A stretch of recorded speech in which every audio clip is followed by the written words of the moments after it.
శవాన్ని భుజాన వేసుకుని మౌనంగా ముందుకు సాగిపోతున్న విక్రమార్కుని పట్టుదలకు ఆ శవాన్ని ఆవహించి ఉన్న బేతాళుడు విస్మయపడి, రాజా, శ్మశానం మధ్యన కటిక చీకటిలో కన్ను పొడుచుకున్నా కానరాని ఈ నిర్జన ప్రదేశంలో నువ్వు పడుతున్న కఠోర శ్రమను చూస్తుంటే నాకు నీ పట్ల జాలితో పాటు ఒక ప్రక్క బాధ కూడా కలుగుతున్నది.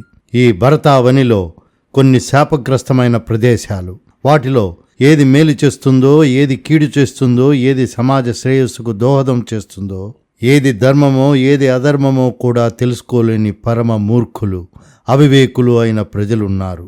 కానీ వారిలో కొంతమంది ధర్మాన్ని రక్షించాలి, అప్పుడు ఆ ధర్మమే మనల్ని కాపాడుతుంది అన్న నమ్మకంతో కూడి మొండి పట్టుదలతో ప్రాణాలకు సైతం తెగించే ప్రజలు కూడా ఉన్నారు.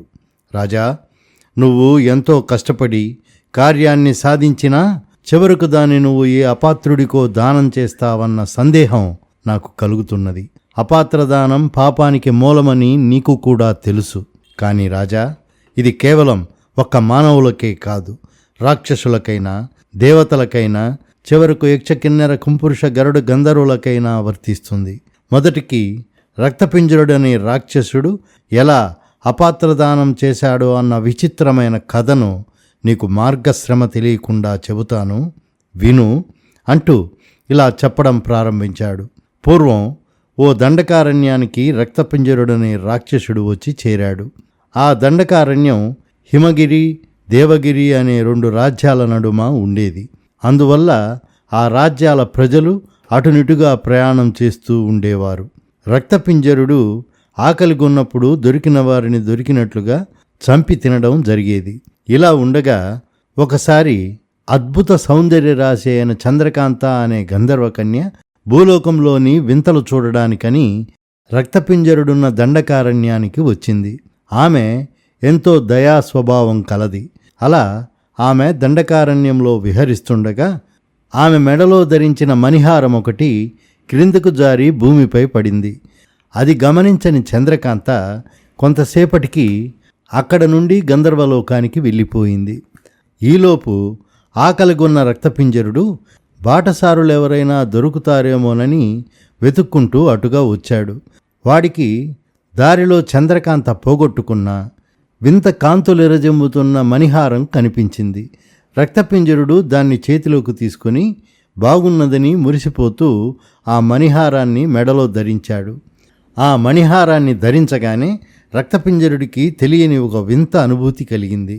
ఆ సమయాన పరమ క్రూరుడైన వాడి హృదయం ఒక్కసారిగా కరుణతో దయతో నిండిపోయింది. అంతలో వాడి దృష్టి అటుగా ప్రయాణిస్తున్న బాటసారుల మీద పడింది. ఒక చిన్న పిల్లవాడు తన తండ్రిని చంకకెత్తుకోమని మారాం చేస్తున్నాడు. అప్పటిదాకా చాలా దూరం మోసిన ఆ పిల్లవాని తండ్రి వాడిని క్రిందికి దించి, ఇక నాకు ఓపిక లేదురా బాబు, కొంతసేపైనా నడు అని వాణ్ణి కోప్పడుతున్నాడు. అది చూసి రక్తపింజరుడు వాళ్ల ముందుకు వెళ్ళి, ఏమిటయ్యా, ఆ చిన్నపిల్లవాడు నడవలేకపోతుంటే ఆ మాత్రం ఎత్తుకోలేవా ఏమిటి? ఏది, మీ ఇద్దరూ నా భుజాల మీద కూర్చోండి, మీరెక్కడికెళ్లాలో అక్కడికి క్షణాల్లో చేరుస్తాను అన్నాడు. హఠాత్తుగా ఎదురైన ఆ భయంకరాకారుడైన రక్తపింజరుణ్ణి చూడగానే హడలెత్తిపోయిన ఆ బాటసారి గడగడా వణికిపోతూ కొడుకునెత్తుకుని అక్కడి నుంచి పరిగెత్తి పారిపోయాడు. దానితో రక్తపింజరుడికి మొట్టమొదటిసారిగా మనిషి కనపడగానే విరుచుకుపడి పట్టుకుని తిని ఆకలి తీర్చుకోవలసిన తను వాడికి సహాయపడాలనుకోవటం చాలా ఆశ్చర్యం కలిగించింది. అసలు తనలో ఎందుకు ఇలాంటి మార్పు జరిగిందో వాడికి అర్థం కాలేదు. అయినా తనను చూసి ఆ మనిషి జడుచుకుని పారిపోవటం రక్తపింజరుడికి చాలా బాధను కలిగించింది. అందుకు రక్తపింజరుడు విచారపడుతూ వాడు ఒక చెట్టు కింద కూర్చున్నాడు. అదే సమయాన అటుగా పోతున్న గొప్ప తపశ్శక్తి సంపన్నుడు, మహామహిమాన్వితుడు అయిన ధర్మవేదుడు అనే ముని రక్తపింజరుణ్ణి చూశాడు. ఆయన తన తపశ్శక్తి ద్వారా రక్తపింజరుడి విచారానికి కారణమేమిటో తెలుసుకొని వాణ్ణి సమీపించి, ఓ రాక్షస, ఈరోజు నీ ప్రవర్తన నీకే వింతగా ఉన్నది కదా. దానికి కారణం ఇప్పుడు నువ్వు నీ మెడలో ధరించిన ఆ మణిహారం. ఆ మణిహారం ఎంతో దయామయురాలైన చంద్రకాంత అనే గంధర్వకన్యది. ఆ మణిహారాన్ని ధరించడం వలన నీకు ఇతరుల పట్ల దయతో సహాయం చేయాలన్న గుణము కలుగుతున్నది. పైగా ఆ మణిహారం వలన నీకు ఆకలేసినప్పుడు నువ్వు సాత్వికమైన శాకాహారం తింటూ ఎదుటివారి మనసులోని కోర్కెను గ్రహించి తీర్చగల మహిమను కూడా ఆ మణిహారం కలిగి ఉన్నది. అందుచేత నువ్వు ఇతరులకు సహాయపడాలనుకుంటే నువ్వు మనుష్య రూపం ధరించి వారికి సహాయపడవచ్చు అని చెప్పి ముందుకు సాగిపోయాడు. ముని చెప్పింది విన్న రక్తపింజరుడు ఆ మణి ప్రభావం పరీక్షించడానికి తనకు మనుష్య రూపం కావాలని కోరుకున్నాడు. మరుక్షణం వాడి రూపం మానవ రూపంలోకి మారిపోయింది. ఆనాటి నుండి రక్తపింజరుడు ఆ అరణ్యం గుండా అటునిటుగా ప్రయాణించే బాటసారులకు సహాయం చేయసాగాడు. అరణ్యంలో బాటసారులను దోచుకునే దోపిడీ దొంగలను భయపెట్టి ఆ అరణ్యంలో లేకుండా పారద్రోలడమే కాక బాటసారుల సౌకర్యార్థం వాళ్ళు ఇబ్బంది పడకుండా ముళ్లపొదనలను తొలగించి పెద్ద దారి ఏర్పాటు చేసి ఆ మార్గంలో అక్కడక్కడ నీళ్ల కోసం బావులు త్రవ్వి ఆ మార్గాన్ని మరింత సుగమం చేశాడు. అయితే కొంతకాలానికి వాడికి ఎవరూ ఊహించని అవాంతరం ఒకటి వచ్చి పడింది. అదేమిటంటే ధర్మవేదముని రక్తపింజరుడికి ఆ మణి ప్రభావం గురించి వివరిస్తున్న సమయంలో అదంతా ఆ సమయాన అక్కడే ఉన్న చెట్టు కొమ్మ మీద దాగి ఉన్న ఆదిత్యుడనే దేవగిరి రాజ్య రహస్య గూఢచారి విన్నాడు. కొన్నాళ్ల క్రితమే దేవగిరి రాజు ప్రతాపరుద్రుడు హఠాత్తుగా మరణించాడు. ఆయనకు వారసుడు లేని కారణంగా సేనాధిపతి భుజంగ భూపతికి రాజ్యాధికారం చేతికి వచ్చింది. భుజంగ భూపతి మహాక్రూరుడు. అతడికి యుద్ధకాంక్ష ఎక్కువ. అతడికి తన పొరుగు రాజ్యమైన హిమగిరిపై కన్నుబడ్డది. అందువలన హిమగిరి మీద యుద్ధం ప్రకటించి దాన్ని కూడా తన రాజ్యంలో కలుపుకోవాలని పథకం వేశాడు. హిమగిరి రాజు వజ్రసింహుడు విశాల హృదయుడు, ఎంతో దయగల ధర్మప్రభువు, శౌర్య పరాక్రమాలలో మహావీరుడు. పులి సింహాల వంటి క్రూరముగాలను సైతం ఒంటరిగా పోరాడి అవలీలగా వాటిని ఖండించి ప్రజలకు రక్షణ కలిగించే సాహసవంతుడు. ఆయన పాలనలో రాజ్యం సుభిక్షంగా ఉన్నది. ప్రజలు సుఖశాంతులతో కాలం గడుపుతున్నారు. అయితే గూఢచారుల ద్వారా ఆయనకు భుజంగ భూపతి తన రాజ్యంపై యుద్ధానికి దండెత్తి రాబోతున్నాడన్న వార్త తెలిసింది. దాంతో ఏమాత్రమూ యుద్ధకాంక్ష లేని శాంతికాముకుడైన వజ్రసింహుడు తల్లడిల్లిపోయాడు. దేవగిరి రాజ్యంతో పోల్చి చూస్తే సింహగిరి రాజ్యం ఆర్థికంగానూ సైనిక పరంగానూ సమానమైన బలం కలిగి ఉన్నప్పటికీ వజ్రసింహుడు సంధి ప్రయత్నంగా, మిత్రమా భుజంగ భూపతి, ప్రతాపరుద్రుడి తదనంతరం ఇప్పుడు నువ్వు రాజయ్యావు, అందుకు నా శుభాకాంక్షలు. కానీ ప్రజలకు సంతోషామృతాన్ని పంచి రాజ్యాన్ని ప్రజారంజకంగా పాలించిన ప్రభువు ప్రతాపరుద్రుడు. రాజ్య పాలనలో ఆయనకు కలిగిన సంతృప్తి నీలా యుద్ధకాంక్షతో రాజ్య విస్తరణ చేసేవారికి ఉండదు. అందుకే చెబుతున్నాను, ఇప్పుడు యుద్ధం ఎందుకు? అనవసరపు యుద్ధం మానుకొని ప్రజా శ్రేయస్సు కోసం చేతనున్న రాజ్యాన్ని సుఖంగా పరిపాలించు.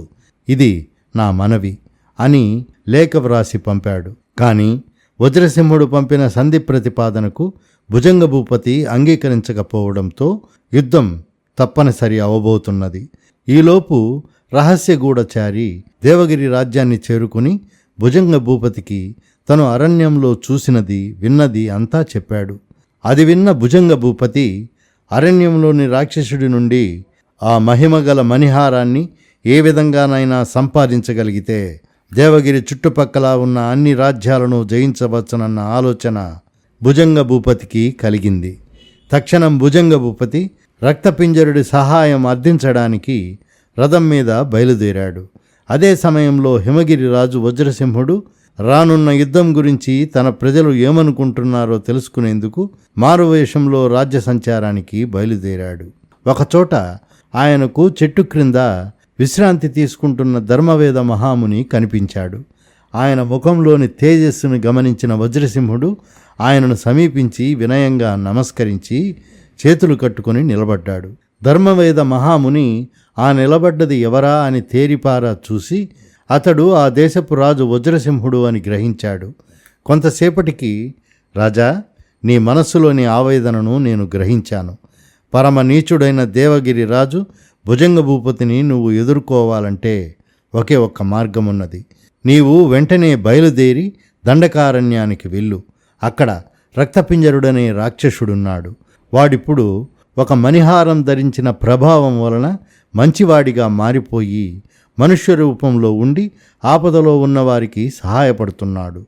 వాడి మెడలోని మణిహారం కారణంగా నువ్వు వాడిని గుర్తించవచ్చు అని వాడి పరిస్థితి గురించి వివరించి, ఆ ప్రభావం గల మణిహారాన్ని సంపాదించే ప్రయత్నం చెయ్యి అని సలహా ఇచ్చాడు. వజ్రసింహుడు రక్తపింజరుణ్ణి కలుసుకునేందుకు గుర్రం మీద వెంటనే బయలుదేరాడు. కానీ ఈలోపులే దేవగిరిరాజు భుజంగ భూపతి మనుష్య రూపంలో ఉన్న రక్తపింజరుణ్ణి కలుసుకుని, ఓ రాక్షస, నేను దేవగిరిరాజు భుజంగ భూపతిని. నువ్వు అందరికీ సహాయపడుతున్నావని నీ గురించి విన్నాను. నేనిప్పుడు అన్ని రాజ్యాలను ఏకచక్రాధిపత్యం కిందికి తీసుకుని వచ్చి ఒక్కటిగా చేసి చక్కగా ప్రజాపాలన చేయాలనే తలంపుతో ఉన్నాను. అందుకే నీ సహాయం కోరి వచ్చాను. ఇప్పుడు నీ వద్ద ఉన్న ఆ ప్రభావం గల మణిహారాన్ని నాకిచ్చావంటే అది నాకు కొంత సహాయపడగలదని భావిస్తున్నాను. ఊరకే కాదులే, దానికి బదులుగా నీకు అనేక వజ్రవైడూర్యాలు, కావలసినంత బంగారాన్ని ఇస్తాను. లేదా నువ్వేది కోరుకున్నా ఇస్తాను. సమ్మతమేనా అని అడిగాడు. దానికి రక్తపింజరుడు, నేను ముందుగా నీ రాజ్యానికి వచ్చి నీ పాలన ఎలా ఉన్నదో, నీ ప్రజల పరిస్థితి ఎలా ఉన్నదో చూడాలి. ఆ తర్వాత మాత్రమే ఆ మణిహారాన్ని నీకిచ్చే సంగతి నేను నిర్ణయించగలను అన్నాడు. దానికి భుజంగ భూపతి, సరే రాక్షస, నీ రాక కోసం నేను ఎదురు చూస్తుంటాను అని చెప్పి రాజధానికి వెళ్ళి రాజ్య ప్రజలకు, ఇకపై కొత్తవారు ఎవరైనా నగరంలోకి ప్రవేశిస్తే వారికి మన మహారాజు మహానుభావుడు, అత్యంత సౌమ్యుడు, మంచివాడు, మమ్మలను బాగా పరిపాలిస్తున్నాడు అని చెప్పాలి. అందుకు విరుద్ధంగా ఎవరైనా రాజు గురించి చెడుగా చెప్పారని తెలిస్తే వారిని గొడ్డలితో నరికి చంపుతాం అని దండోరా వేయించాడు. ఆ మర్నాడు వజ్రసింహుడు అరణ్యంలోని రక్తపింజరుణ్ణి మెడలోని మణిహారం ద్వారా గుర్తించి, మహానుభావా, నీకు నా నమస్కారము. నేను హిమగిరిరాజు వజ్రసింహుణ్ణి. దేవగిరిరాజు భుజంగ భూపతి రాజ్యకాంక్షతో అనవసరంగా నాపై యుద్ధానికి పూనుకోబోతున్నాడు. నా రాజ్యాన్ని ఆక్రమించుకోవాలనుకుంటున్నాడు. నేను మీ మణి సహాయంతో ఏ రక్తపాతమో లేకుండా అతన్ని జయించగలనని అనుకుంటున్నాను. ధర్మబద్ధులైన తమరు నాకు సహాయపడగలరని నమ్ముతున్నాను అన్నాడు. అందుకు రక్తపింజరుడు, రాజా, విచారించకు. నీ రాజ్యానికి వచ్చి నీ ప్రజల పరిస్థితి ఎలా ఉన్నది గమనించాక నీకు సహాయం చేసే విషయమై నిర్ణయం తీసుకుంటాను. నీ శత్రువైన దేవగిరిరాజు భుజంగ భూపతికి కూడా ఇలాగే మాటిచ్చాను అన్నాడు. వజ్రసింహుడు రక్తపింజరుడికి నమస్కరించి తన రాజ్యానికి వెళ్ళిపోయాడు. రక్తపింజరుడు ముందుగా వజ్రసింహుడు పాలిస్తున్న హిమగిరి రాజ్యానికి వెళ్ళాడు. అక్కడ పరిస్థితులను చూసి వజ్రసింహుడు ధర్మప్రభువని, అతడి పాలనలో ప్రజలు సుఖంగా ఉన్నారని గ్రహించాడు. అంతేకాక హిమగిరి రాజ్యాన్ని ఆక్రమించేందుకు దేవగిరి రాజు అయిన భుజంగ భూపతి సైన్యాన్ని ఆయత్తపరుస్తున్నాడని కూడా తెలుసుకున్నాడు. ఆ తర్వాత రక్తపింజరుడు భుజంగ భూపతి పాలిస్తున్న దేవగిరి రాజ్యానికి వెళ్ళాడు. అక్కడి రాజైన భుజంగ భూపతి క్రూర పరిపాలన గురించి, రాజ్య విస్తరణాకాంక్ష గురించి క్షుణ్ణంగా తెలుసుకున్నాడు. ఆ ఇద్దరి రాజుల్లో అత్యంత ప్రభావం కలిగిన ఆ మణిహారాన్ని ఏ రాజుకివ్వాలా అని రక్తపింజరుడు బాగా ఆలోచించి ఓ నిర్ణయానికి వచ్చాడు. చివరకు దేవగిరి రాజైన భుజంగ భూపతిని కలుసుకుని, రాజా, ఈ ప్రభావవంతమైన మణిహారాన్ని నీకు ఇవ్వదలిచాను, స్వీకరించు అని మణిహారాన్ని అతనికిచ్చి అరణ్యం కేసి సాగిపోయాడు. భేతాళుడు ఈ కథ చెప్పి, రాజా, రక్తపింజరుడు చేసింది సరైన నిర్ణయమేనా? కేవలం అది అపాత్రదానమే కదా. దేవగిరిరాజు భుజంగ భూపతి తన ప్రజలను అతి క్రూరంగా పరిపాలిస్తుండడమే కాక యుద్ధం ద్వారా పొరుగు రాజ్యాలను సైతం ఆక్రమించి చక్రవర్తి కావాలనుకునే యుద్ధకాంక్ష కలవాడు. ఆ విషయం రక్తపింజరుడు స్వయంగా తెలుసుకున్నాడు. అటువంటి రాజుకు ప్రభావవంతమైన మణిహారాన్ని దానం చేయడమంటే ఆ దుష్టరాజుకు మరింత యథేచ్ఛగా తన ప్రజలను, పొరుగు రాజ్య ప్రజలను కూడా హింసల పాలు చేయడానికి సహాయపడటమే అవుతుంది కదా. ఇంత అవివేకమైన అపాత్రదానానికి రక్తపింజరుడు ఎందుకు పూనుకున్నాడు? అసలు ఆ మణిని భుజంగ భూపతికి కాక ఎంతో శాంత స్వభావుడు ధర్మప్రభువు అయిన వజ్రసింహుడికి ఇచ్చి ఉంటే అతడు తనపై యుద్ధానికి రానున్న భుజంగ భూపతిని ఓడించి ఆ రాజ్య ప్రజలను కూడా ధర్మంగా పాలించి ఉండేవాడు కదా. నా ఈ సందేహాలకు సమాధానం తెలిసి కూడా చెప్పలేకపోయావో నీ తల రెండుగా పగలి మరణిస్తావు అన్నాడు. దానికి విక్రమార్కుడు, రక్తపింజరుడు చేసిన పని పైకి అవివేకంగానూ అపాత్రదానంగానూ కనిపించవచ్చు, కానీ అతడు తన స్వ అనుభవాన్ని ఆధారితం చేసుకొని ఎంతో వివేకంగా ప్రవర్తించాడు. ఒకప్పుడు తను కేవలం దారిన పోయే మనుషులను చంపి తినే క్రూర స్వభావుడైన రాక్షసుడు. తనను ఆ మణిహారం అతి సాధు స్వభావుణ్ణి చేసింది. అందువల్ల తనకంటే క్రూరుడు, తనకంటే ప్రమాదకారి, దురహంకారి, రాజ్యకాంక్షతో యుద్ధాలు ప్రారంభించి ప్రజాక్షయానికి సిద్ధపడే నీచ నికృష్టుడైన భుజంగ భూపతిని ఆ మణి తన మహిమతో తప్పక సాధు స్వభావుణ్ణి, ప్రజారంజకంగా రాజ్యం పాలించే ప్రభువుగాను తయారు చేయగలదు. స్వతహాగా పరమ సాత్వికుడు, ధర్మ మార్గాన నడిచే వజ్రసింహుడు ఆ మణి కంటే ప్రభావవంతమైన మనస్సు కలవాడు. అతడే ఒక అపూర్వమైన మణి వంటివాడు. కనుక వజ్రసింహుడిపై కొత్తగా ఆ మణిహారం చూపే ప్రభావం అంటూ ఏమీ ఉండదు. అందువల్ల వజ్రసింహుడికి ఆ మణిహారం అనవసరం. ఇదంతా ఆలోచించే రక్తపింజరుడు ఆ మణిహారాన్ని అవసరమున్న క్రూరుడైన భుజంగ భూపతికే దానం చేశాడు అన్నాడు. ఇక యథావిధిగా మౌనం వీడిన విక్రమార్క మహారాజు భుజం మీద నుండి మాయమై బేతాళుడు తిరిగి చెట్టెక్కాడు. మిత్రులారా, కథ విన్నారు కదా. ఇప్పుడు మీ అభిప్రాయాలను కామెంట్ ద్వారా తెలపండి. మీ యొక్క ప్రతి కామెంట్ నాకెంతో ప్రోత్సాహాన్ని కలిగిస్తుంది. అది మా ఛానల్కు ఎంతో సహాయకంగా ఉంటుందనడం ఏమాత్రమూ అతిశయోక్తి కాదు. కనుక ఈ కథపై మీ అభిప్రాయాలను తప్పక కామెంట్ రూపంలో తెలియజేయండి. ధన్యవాదాలు. మీ కొండా వాణిప్రసాద్. ఈ వీడియో మీకు నచ్చినట్లయితే లైక్ చేయండి లేదా షేర్ చేయండి. రెగ్యులర్ అప్డేట్ వీడియోస్ కావాలంటే మాత్రం నా ఛానల్ని తప్పకుండా సబ్స్క్రైబ్ చేయండి.